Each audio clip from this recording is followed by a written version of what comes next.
So now it is my pleasure to present our next speaker, who is Dr. Ellen Seeley. She's a professor of medicine at Harvard Medical School.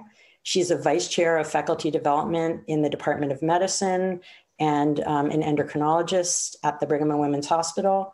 And she will be speaking about medical complications of pregnancy. Thank you, Ellen. Okay, thank you, Karen. And welcome to everyone who's here.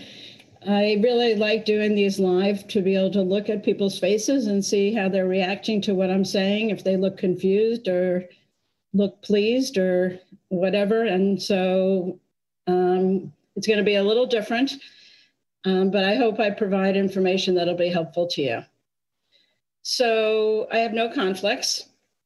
The objectives for this talk are to talk about common medical conditions you would be seeing as a primary care physician or an internist or a specialist, and the implications they have for pregnancy, to be able to change medical management of patients prior to pregnancy. That's often important to do, and to be able to have some perspective on how disease management goals actually differ in pregnancy than they do outside of pregnancy. So the most common medical conditions that precede pregnancy and therefore that complicate pregnancy are hypertension, up to 10%, diabetes, primarily type 2, increasing with the obesity epidemic, and hypothyroidism. And I'm going to focus on these three during this presentation. These are also important because if you look at the leading causes of hospitalization during pregnancy, hypertension and diabetes are among the top 4 leading causes. So one of the questions is, if you're a medical caregiver taking care of patients in primary care and you're not an obstetrician, why is it important for you to know about these conditions? So I want to make the point that for the conditions I'm going to be talking about, pre-pregnancy planning and counseling about changes in behavior and medication changes are key to successful pregnancy outcomes. And this is particularly important because most pregnancies in the US are unplanned. So unless you're educating your patients with medical conditions about pregnancy and the impact their condition will have on pregnancy, you're going to find out when they're already pregnant and before you may be able to make the counseling changes and medication changes. So in women of childbearing age, I think their medical conditions and the impact that may have on pregnancy should be discussed on a regular yearly basis. So first I'm going to talk about hypertension in pregnancy, and the information I'm going to give you is from these 2 references, the November 2013 ACOG hypertension in pregnancy, and then ACOG published a more recent 2019 chronic hypertension in pregnancy guideline. So hypertension disorders in pregnancy are divided into 4 categories. For the people in this audience, the ones that are important are going to be chronic hypertension. So these are your patients who you're following for hypertension. They have hypertension before they get pregnant. They're going to have hypertension during pregnancy, and we'll talk about why that's important. And then superimposed preeclampsia. And superimposed preeclampsia, which is a multi-system disorder that can cause seizures and kidney damage, and it can occur in the setting of pre-existing hypertension, which is actually a risk factor for superimposed preeclampsia. So let's just think first about your patients that you're following who have chronic hypertension. You have them on medications and they're doing well. So what are the risks for hypertension in pregnancy that you want to be aware of and you want to be sure they're aware of? So if hypertension is uncontrolled in pregnancy, there can be effects on the fetus and the neonate, including low birth weight and prematurity, which is often induced by medical providers, and I'll explain to you why in 1 minute. And then in terms of the mother, if in some women, their hypertension gets worse during pregnancy, and then they have the risk of risks that we know we see outside of pregnancy as well of uncontrolled hypertension, stroke, MI, or renal failure. And then, as I mentioned, women with can get superimposed preeclampsia with their risk being higher if they have chronic hypertension. So this is data from looking at women with and without chronic hypertension. So preeclampsia rates in the general population, the study, 4 to 5%. If you have pre-existing hypertension, so you go into pregnancy with hypertension, you can see you already have a 5-fold increased risk. So a quarter of your patients who have hypertension going into pregnancy will develop superimposed preeclampsia. And it's worse if your blood pressure has longer duration, and it's worse if your blood pressure is uncontrolled. So the course of pre-existing hypertension pregnancy, the pregnancies usually do well unless superimposed preeclampsia develops. And what happens is that the goal blood pressures for pregnancy differ greatly from outside of pregnancy. So outside of pregnancy, we're thinking about controlling blood pressures because of risks that will accrue over 10 to 20 years. In terms of getting them into, obviously there's very high blood pressures where you need to lower the blood pressure because of a risk of acute stroke. But a lot of our management is geared to preventing long-term sequelae. And most of those long-term sequelae will not occur if the blood pressure is less than 160 systolic and less than 110 diastolic. So I wanted to give you this idea that the range is much higher during pregnancy since it's only a 9-month event. And we're not thinking about the accrual of risk factors and cardiovascular damage over many decades. And the issue is that when you lower the woman's blood pressure, you're lowering perfusion to the fetus and the placenta. And it's not always proportionate to the lowering you're doing that you measure in the patient's arm. So we don't want to overtreat people and decrease perfusion. So blood pressure usually starts to decrease in the third part of pregnancy. And as a result, antihypertensives can usually be tapered, and then there's lower fetal exposure. There was a study published in 2015, and it was based on that large range I showed you, that systolic blood pressures could be such a large range in diastolic, and people couldn't believe that there could be that kind of wide recommendation. I'm just going to tell you briefly about this study. So the majority of the women had pre-existing hypertension. They picked a tight goal, and you can see that the tight goal was only a diastolic of 85, which would not be tight outside of pregnancy. But they let the diastolic go up to 100. And whether you were at 85 or 100, whichever arm you were randomized in, there was no difference in the primary outcomes, which are pregnancy outcomes in terms of the fetus and the neonate. And there were no difference in outcomes for maternal complications. So the higher range is really allowable in pregnancy. In terms of treatments, our treatment recommendations for antihypertensives do differ in pregnancy, and it is important for you to be aware of these based on that if you're treating any women who have reproductive potential, the drug that you're giving them may be a drug that would be exposure for them during pregnancy. So the first line drugs are labetalol and a long-acting calcium channel blocker, such as nifedipine long-acting.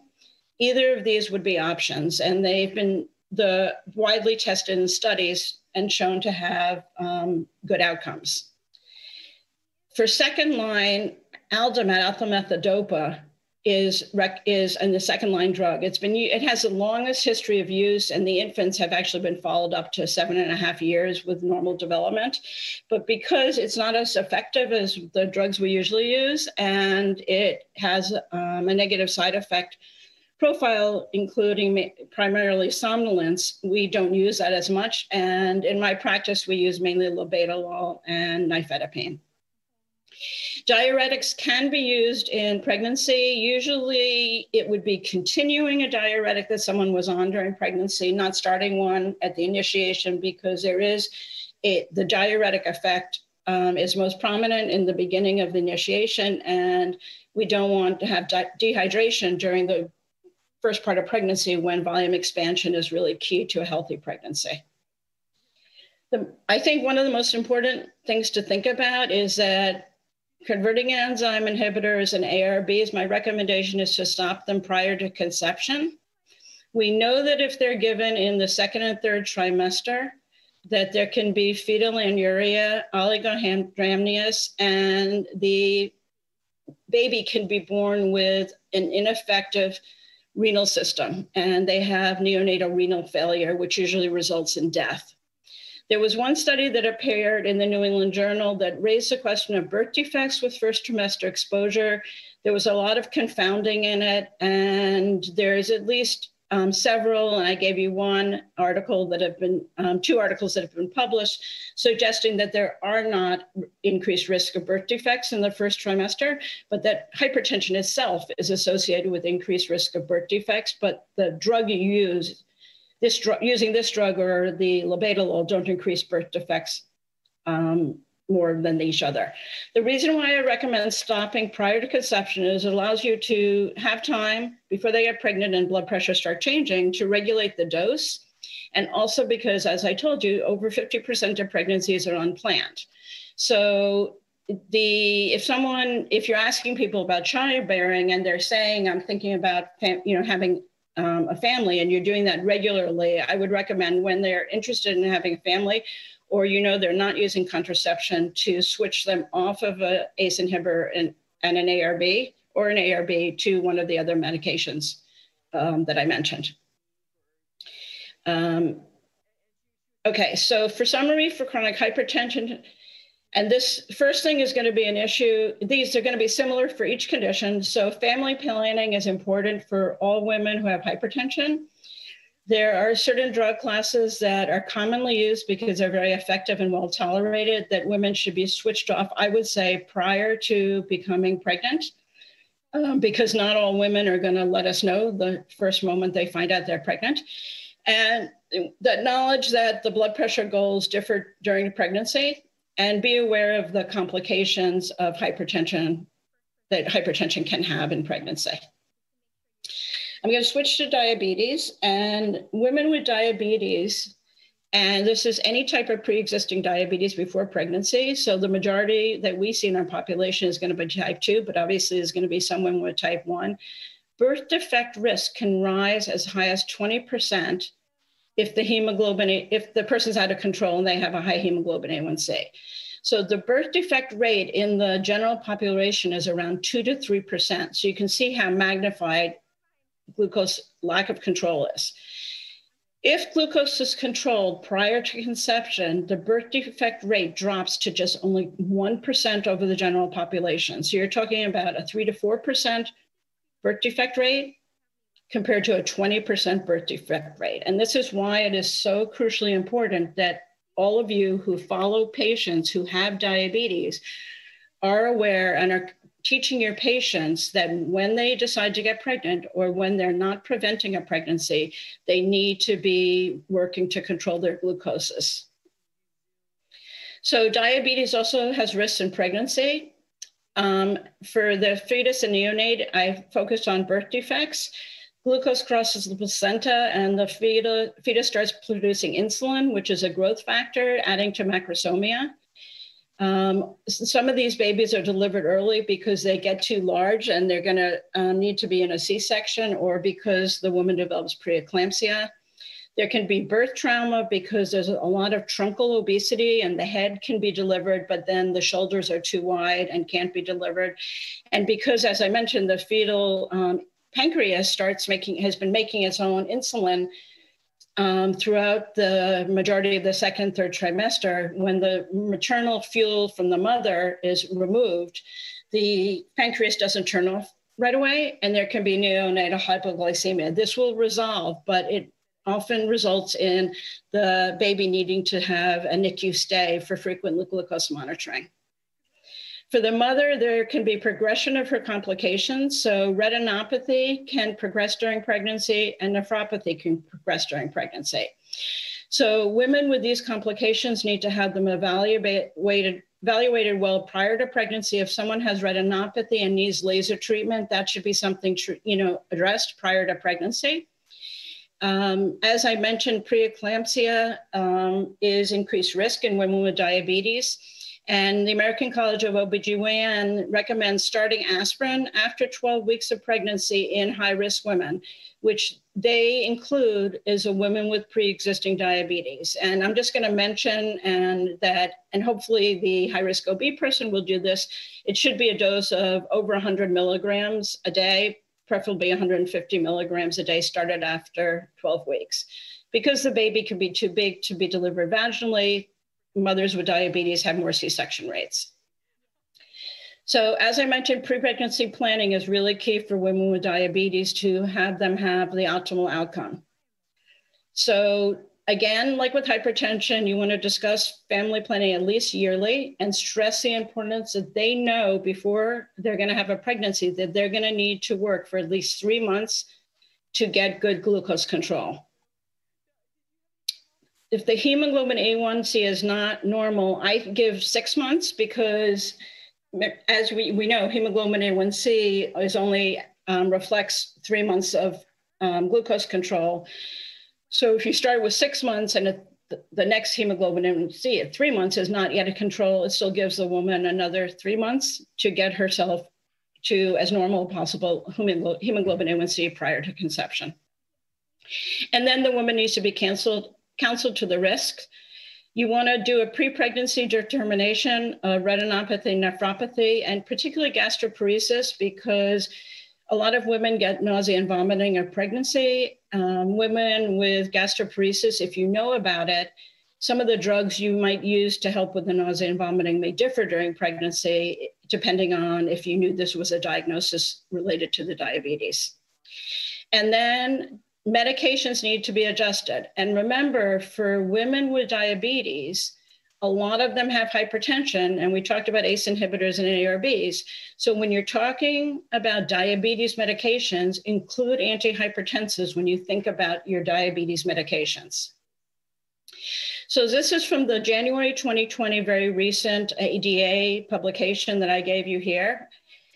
Recommendations from the ADA. So the goal is to get the hemoglobin A1C as close to 6.5. So that is getting the person into a normal glucose range as possible to reduce risks of birth defects, preeclampsia, macrosomia, and other complications. And there's studies that have shown that women with improved glucose control have reduced risks of these different complications. And the birth defects can be really severe, such as anencephaly. So we're talking about birth defects that may not be compatible with life. During pregnancy, so you're going to be managing them probably mainly preconception, and then a high-risk OB may be managing them during pregnancy. As with any diabetes, home glucose monitoring and following diet and physical activity remain the mainstay. Insulin is the preferred agent in women with pre-existing diabetes going into pregnancy. And we have a lot of agents over the past 5 to 10 years that have become available for treatment of type 2 diabetes that we often use in combination. So women planning pregnancies, my recommendation and that of ADA is to switch them to insulin. So if you're on another agent, obviously your type 1s will be on insulin. And the main issue is that the data on oral agents for type 2 is not in.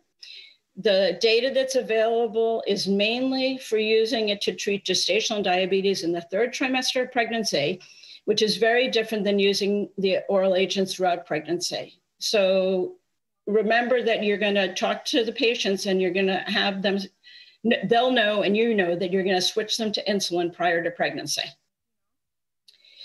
In terms of which insulin you use, we have the longest experience with NPH and regular, but widely used are the short-acting, Lispro and Aspart, and they're commonly used.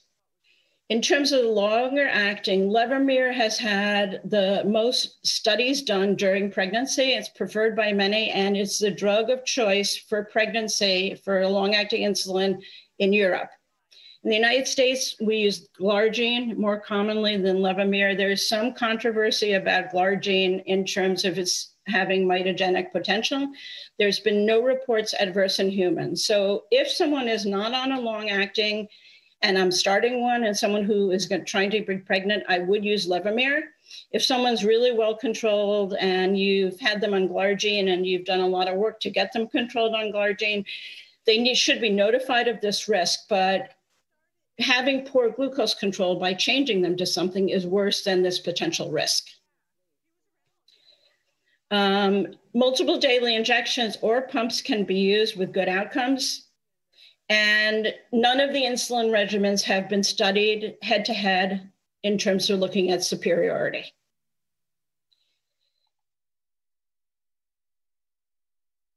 So women are taught that when their insulin doses are increasing and when they're not able to control their glucoses with their regular doses of insulin, that means something bad. And they start, they're trained to saying, do I have an infection, for example? Am I injecting in a spot where it doesn't work?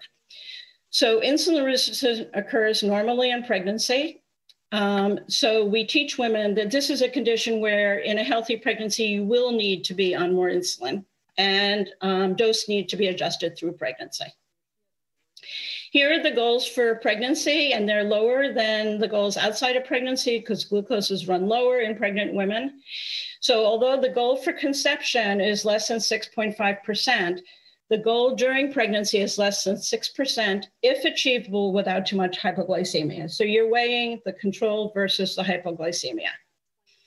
I don't want people to worry about the time because we started late. So we have 5 more minutes in addition to the time.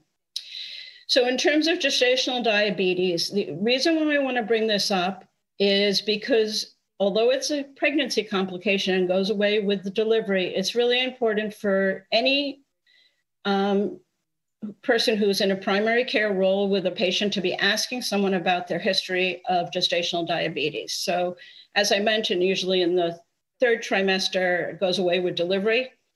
But the risk of future type 2 is as high as 50 to 70%. So this is higher than the risk that is bestowed on the patient by a family history of diabetes. And when you get family histories of patients, you are going to get a family, people ask about, is there heart disease, is there diabetes in the family? So asking the woman, do you have a personal history of GDM is really key. This is an adaptation of a study summarized by Kim, and the main point is just to show that the more years you follow women who had gestational diabetes out, the more development of type 2 diabetes there is. And at 5 years, about 30% have developed diabetes. By 10 years, over 50%. If a patient is obese, it's magnified even higher. So these are the recommendations for all your patients. And now you're going to get a history because you're going to be asking them, did you have gestational diabetes? If they say yes, they need to be assessed at a minimum every 3 years with some test of glucose tolerance. And the one that people order, honestly, is most oftenly a hemoglobin A1C. If it's in the pre-diabetes range, you then switch to screening annually. So no woman with a history of gestational diabetes should ever have her first diagnosis be with complications, because these women should be picked up early. And medications that we have available, such as statins and antihypertensives, may then be instituted to decrease long-term risk. So in terms of the summary, I think I went over this well, is, normalize the hemoglobin A1C, think about oral agents as well as antihypertensives, and ask your women if they had GDM and screen them for type 2 if they did. Okay, the last topic we're going to talk about is hypothyroidism. I'm not going to talk about hyperthyroidism because my recommendation for hyperthyroidism is, unless you specialize and see a lot of cases of hyperthyroidism in pregnancy, I would suggest cases of hypothyroidism in pregnancy should be managed by an endocrinologist. But hypothyroidism is something that is very common in the population and that you're going to see. So that's what I'm going to talk about. I'm going to talk about 2 guidelines, the 2017 ATA guidelines and the 2015 ACOG practice guidelines. So it can be in 2 to 10% of all pregnancies. And this is really important. To date, universal screening of women who become pregnant is not recommended by any of these societies. So you're screening people based still on the symptoms that you would screen people for hypothyroidism outside of pregnancy. So you have to think about how they may be affected by pregnancy, though. So weight gain is very common in normal pregnancy. We want it to be happening, but accelerated weight gain might be a reason. Constipation is typical of normal pregnancy. But for example, cold intolerance is not usually seen in pregnancy. So think a little bit about the symptoms before you order a TSH. Although there's not universal screening, if the patient has a personal history or a family history of thyroid disease, type 1 diabetes, or when you examine the patient, they have signs of enlarged thyroid or delayed reflexes, those are the women you will screen. Karen, I'm watching my time. Okay, so the tricky part is diagnosing thyroid disease in pregnancy because the TSH is altered in pregnancy because it's affected by the hormones of pregnancy. So early in pregnancy, HCG rises as a compensatory fall in TSH.